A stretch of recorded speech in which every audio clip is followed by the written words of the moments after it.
Now let's deep dive into this big LGBTQ story for today. I am Bishop Darrell Watkins, and let's queer up the worldview. U.S. added to CIVICUS Watchlist amid threats to civil liberties. In a significant development, the United States was added to the CIVICUS Monitor Watchlist on Sunday. CIVICUS, a network of civil society organizations like Amnesty International, voiced concerns over President Donald Trump's approach to democratic norms and global cooperation, calling it an assault on these principles. CIVICUS pointed to Trump's actions such as slashing over 90% of foreign aid contracts and his executive actions targeting diversity, equity, and inclusion, DEI, programs. Mandeep Tiwana, Interim Co-Secretary General of CIVICUS, criticized these measures, saying, quote, "The Trump administration seems hell-bent on dismantling the system of checks and balances, which are the pillars of a democratic society," end quote. Tiwana called for the U.S. to, quote, "uphold the rule of law and respect constitutional and international human rights norms," end quote, emphasizing that Americans across the political spectrum are disturbed by what they see as undemocratic actions from the current administration.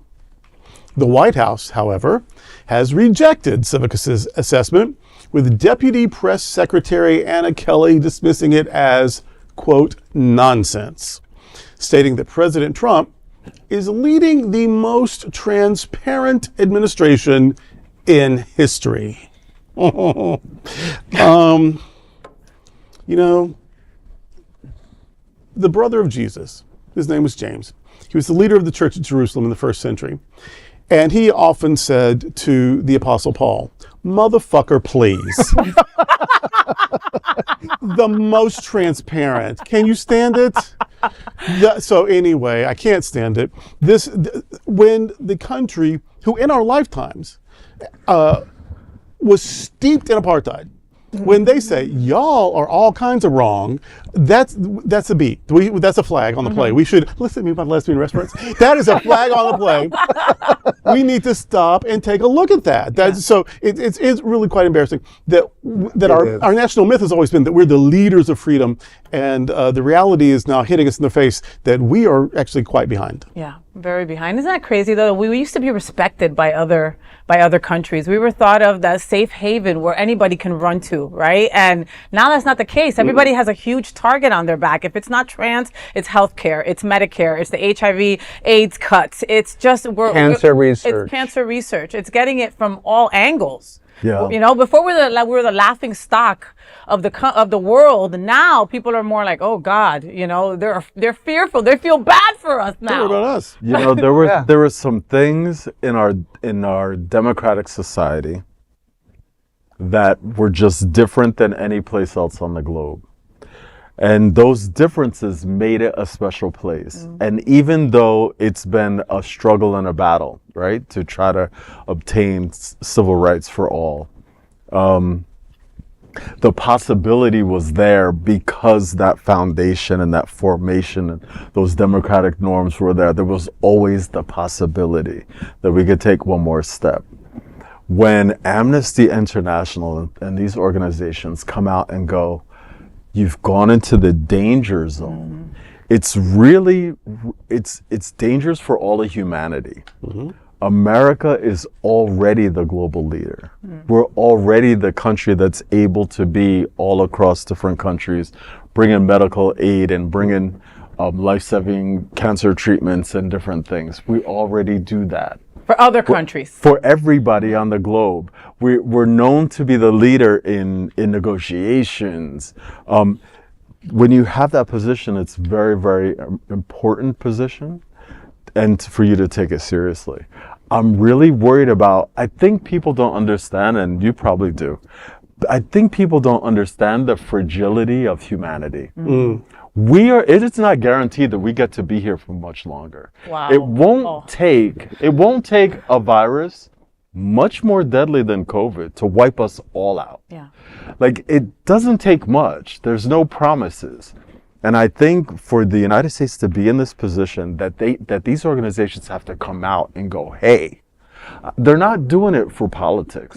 No. They're doing it because the survival of humanity is on the line. Wow. Because if we're not watching these viruses, if we're not on top of these diseases, if we're not all working together at this stuff, we're all gonna go down. Yeah. Like we're all gonna go down. These things don't care about your politics. No. They don't care about borders. Your They don't religion, care your about how much morality. money you have. Oh, They don't care I know. Think about it. Think about Be it. smart. We have a measles case in Miami, right? Measles. We have more than one. More than More one now. Okay, more than one now. No, but you know, you're right. You know what I mean? But these are our current fears, Paul, right? Yeah. Okay, yeah, you're going to cut this aid to global, right, help when it comes to HIV and AIDS, right? How about if a new strain comes up and then comes on over? That is Which a it will. possibility. Which it will. Oh my God, Paul! Because that's how viruses work. It's not easy for those organizations to come out and say the things that they're saying, and they're not saying it against his politics. They're saying it because humanity humanity. itself Keep us is alive. going into a danger zone of like, we don't get to survive if we don't do this, guys. Okay, but at the same time, democracy is fragile, and we've always known that. Mm-hmm.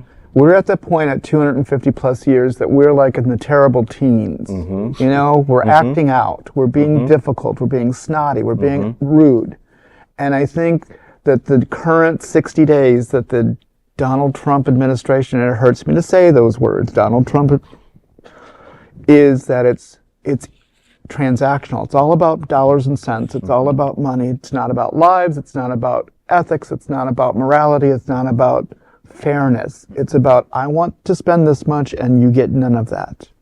However, since democracy is fragile, the last 2 weeks where people, especially the Republican Party, have gone, whoa, whoa, whoa, I didn't realize this was how the chainsaw effect that you're going to do, and you're just not going to have the Department of Education, you're not going to have the Department of this, you're not going to... I didn't know it's going to affect me. Well, yes, This is what we people got a say. little greedy, and it's all self-centered, but at the same time, I think people are also paying attention going, this does impact me, but it also impacts 150,000 other people in my community, or 500,000 people. Look at Nebraska. The entire state's going, holy crap, what the hell happened?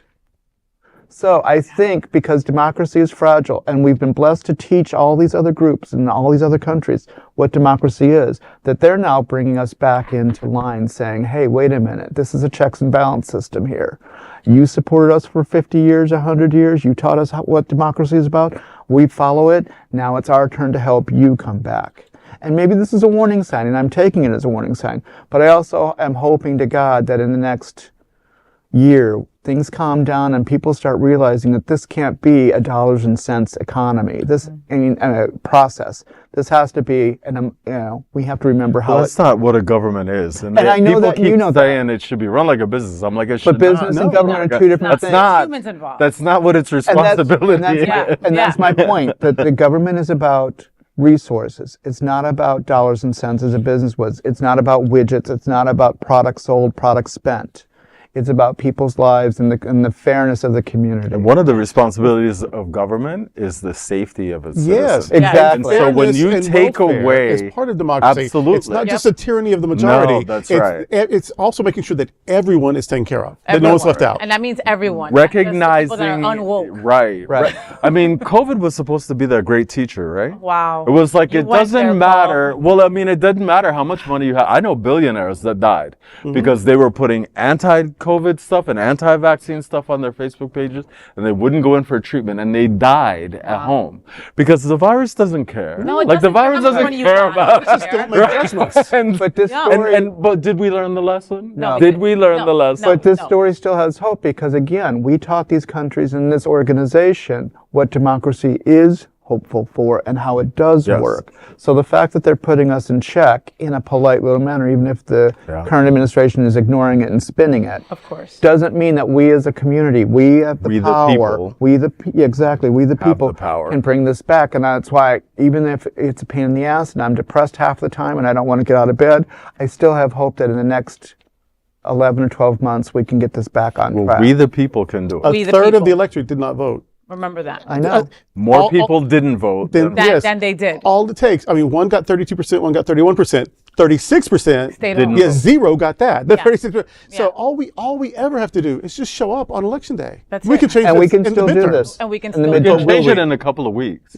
Yeah, Well, with three special special elections. elections. That's true. But keep your, yeah, no, that's true. So On April 1st, Just we can vote. change it all. We can start to change it all. That's right. you know? That's right. The power Well, is us. That is the big LGBTQ story for today. There is no other queer nonprofit media platform like this in the entire world. Support our LGBTQ stories by subscribing and sharing Queer News Tonight. Now